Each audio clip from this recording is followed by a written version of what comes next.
debut on Netflix. Not the result you would have wanted, although it was a big spot. How Oh, shit. how what are the factors behind the loss? Because I saw you're talking about contact highs on Twitter. Has he got something to answer for? Yeah, yeah. I wasn't joking when I said contact high. I mean, it's an LA thing in general. The place just reeks of a certain substance. And then during his entrance, very publicly, having a good old time with old Travis Scott. And yeah, that's not my thing. And that 100% is a thing, contact high. I'm not making excuses, I'm just stating facts. But also, he got a quick one.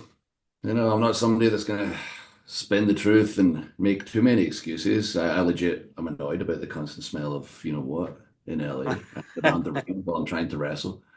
Um, but I've beat him 10 times in a row. It's the first time he's pinned me. It was a quick one. It was out of nowhere. It was a cheap one. Does it make him better than me? Absolutely not. Does it stop my goals going forward? Absolutely not. It just motivates me more. It seemed like a cool night though overall. Just in general, the we've seen how well it's been received where it is on Netflix right now and the viewership, and it just seems like a phenomenal success out the gate. I saw you having another chat with everyone's favourite, The Rock, backstage. It got you some of your swear words out your system, I saw. But how cool is it to have that relationship with The Rock now? I guess, if we were like 10 years ago, it was maybe you admired him from a bit further afield, and now it seems like there's a bit of a bond that's been growing between you two. Yeah, I mean, he has always looked out for me since the very beginning of my career. He's always had such positive words. I just told a story about meeting his ex-wife Danny on a plane one time, and she told me herself and Rock were big fans of mine and see big things in the future, which was so cool to hear back then.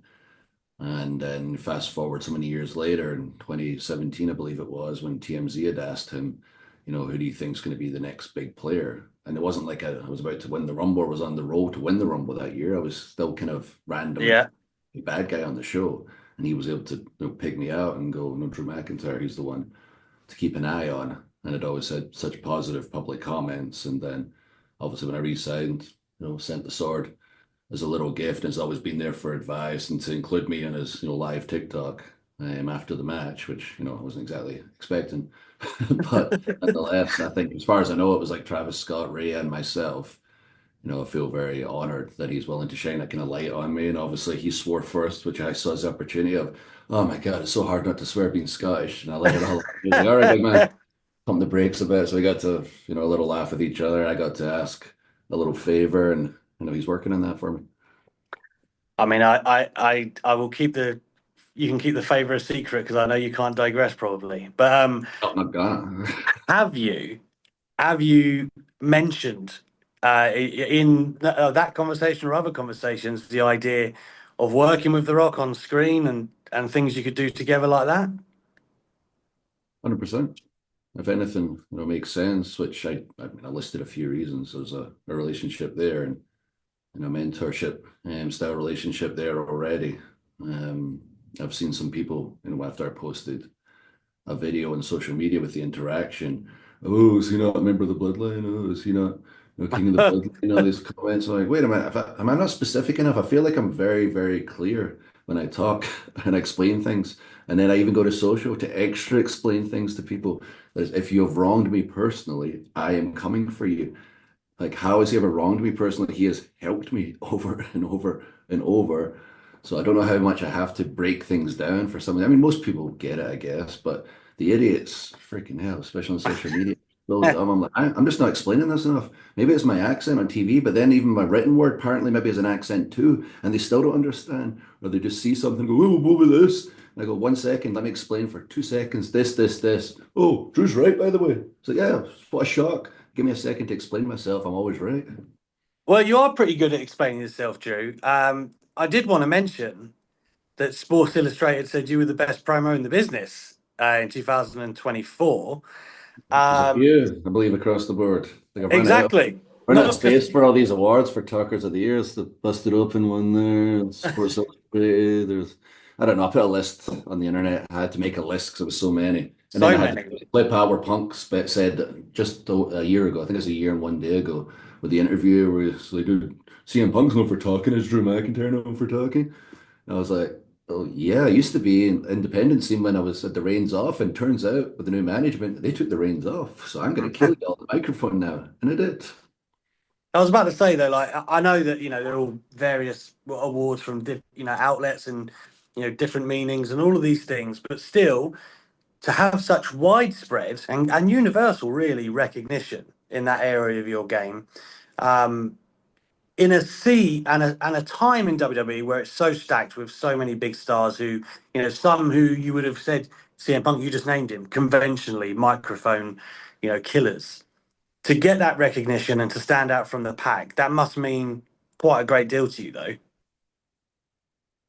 Like, was it 2 years ago? Even a year ago, 100% it would have meant the absolute world. Um, these days, my current mindset, when I was gone after Hell in the Cell and I just saw, certain things, specifically when I was around my actual family back home and the lack of contact and how people move on and, the realization of, wow, I've really given everything and taken from my family that I'm with now during a tragic time, and everyone has just moved on, and they moved on from Stone Cold. They moved unless it's in front of their face. They moved on from The Rock unless it's in front of their face. Of course, they're going to move on from me. Like I need to stop caring so much and stop giving so much, and maybe start taking and doing things I want to do. Because when I'm gone, if I've got regrets, I have to live with that. They don't care. They're going to move on. So as much as, yeah, I get these awards, it's more validation of, yeah, you're right. I was the best. Go yourself. Yeah.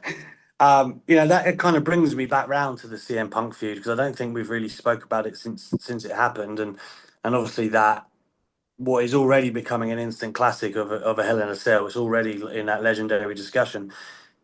Was working with him what you anticipated?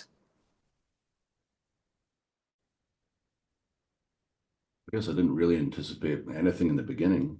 I was dealing with my personal feelings towards him, understanding why he was brought in. It's a numbers thing. He sells a lot of t-shirts. Um, and after the injury, I was going to exploit it. And it's interesting, my name wasn't mentioned once when it comes to the dream match for CM Punk. And I was like, yeah, weird. It's almost as if there's a guy that was around him all this time when he was a terrible person. He might have stories similar with like Cena now. Like he mentioned my name, he sees it.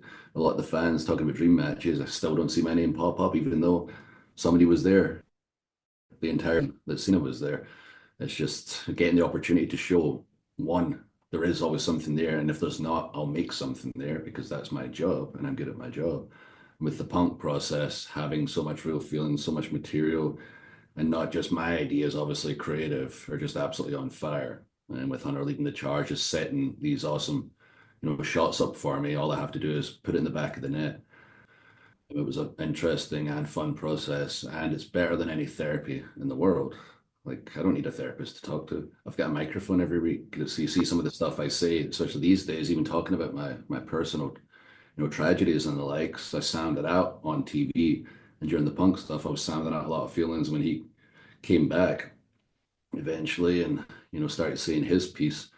As much as we have certain feelings towards each other, we both are aware. Okay, we've got certain, magic with each other, and it's, it's the tale as old as time. The more people have a genuine disdain for each other, people can truly feel it. And if you're actually good at your job like we are, it does create magic. And the whole process was magic. And the cell itself was a match that we talked about forever. I was just going to add that finally before we have to go, but you kind of said it there. Do you think he liked it? How much you brought it? Do you know what I mean? Do you think he felt that with you? Because it seemed like that I on will, I TV. will say, whoever my feelings are towards him, I went completely gangbusters for him. I didn't hold back. On TV, I can only go so far. On social, it's my social. You can't tell me what to do. I went overboard, and company could have asked me to pull back if they wanted to, and I'd have said no. It's my social. But I went at him and went at him, and I've done that with a couple of people, and they have, got a boo-boo face. Not that I care, but he didn't. He ate it like a man, and then came back, with what he had to say. So I'll give him that. It was awesome. I look forward to seeing more awesome stuff with you in WrestleMania season. Going to be in the UK soon as well, brother. So I look Yep. forward to it. Biggest shows of the year leading to Mania. Our biggest televisions leading into WrestleMania in freaking Europe, specifically Glasgow. Yeah, That's awesome. it's Freaking about awesome. time. Shows how much, yeah, like where the company's got to now. All those times I was barking about we need these European shows, and they actually start happening now. I think Cody takes all the credit. And the last one to remember who was talking about it to begin with. Don't worry, Drew. When we get one of the big four, I'll be the guy saying Drew McIntyre was flying the flag. Don't you worry about that, my man. Thank you. Just get me all the video clips and we'll push it on social. Yeah, I'm not that's the it. golden Well, boy, it won't be on TV, but we'll push it on social media where the truth lies. yeah, we've got the archives. We've got the archives. Right. Brother, always amazing. No, I have to let you go. Take care of yourself, and I'll speak to you soon. Thank you, brother.